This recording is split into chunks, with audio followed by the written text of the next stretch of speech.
Ayumbe kuma isioni syikukitia kunenwa Kaunti nzau nimeetikilana kuvikya mbee wa nzama uendee na uneenan'ya uendee Bomas wa NADC kusukumiiya ivitukithye na mituki useuvya wa Kaunti Ingi nzau 11 nzia imwe ya kwianiisya ya kila mwenenthi kukwata uthukumi wa silikali uendee nise so ila meweta ni kwatitwe mbauni mbunge syele kumana na wito ivaniye kuvikya Benjamin mwaka na kutwelezya nzama ya uneenan'ya wa silikali na ulei ya NADC homitukithwa kukwata eo Ayumbe na maseneta kuma isioni 11 ila syikukitia kuseuvya kwa kaunti impya ni mambeisye kusukumiiya ingi savali impya ya vamwe kukitia kila meweta ni ya kila mukunu wa kula kukwata uthukumi wa silikali wina wiananu na withianu. We reiterate the fundamental objectives of devolution. The objectives include fostering national unity by recognizing diversity, giving power of self-governance to the people, and recognizing the right of communities to manage their own affairs and further their development. We stand firmly in support of the principles of one man, one vote, 1 shilling, 1 kilometer. Uneenan'ya yulu wa kuongelwa kwa kaunti impya withitwe kanywani wa aleti na enenthi ingi kwa ivinda onthela meusukumiisya uneenan'ya ume weta mwoloto ula watumiwe kuseuvya kwa kaunti 27 ila sipo oyu ni wawathulile isio imwe na kwa kuivata maendeleo. The same parameters that were used to establish some of the counties before be applied to those that were left behind.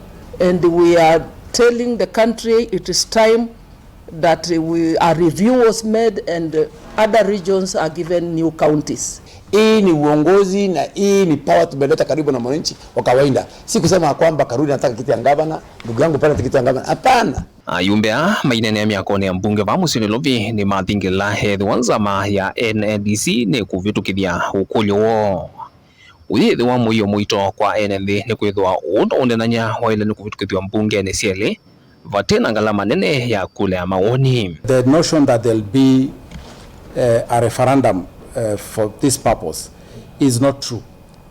The constitutional makers, the committee of experts, and I want to refer everyone to read the report of the committee of experts, which realize that this matter will come of age after 10 years. And after it has come of age, it will then need a route that is not burdening Kenyans, a route that is legal and constitutional, and that it is going to further make this a reality without going through a referendum. It will be deliberated in the National Assembly and also the Senate.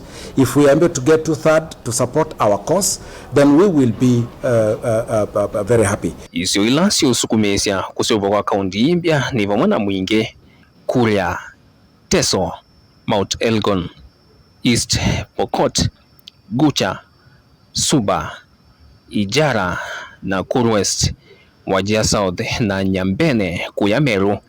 Uneenan'ya ula withwa withinikiwa mesani ya NDC utongo-ini wa Stephen Kalonzo Musyoka na ndongo ya lengi mbungeni ya kati ujumbe wa Kikuyu Kimani Ichung'wah. The National Parliamentary Caucus for Additional Counties is committed to fostering unity.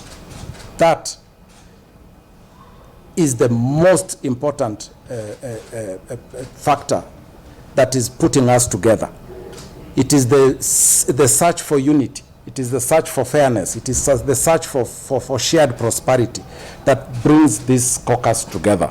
Should it happen that others want to, there's nothing wrong. Kenyans must talk to themselves.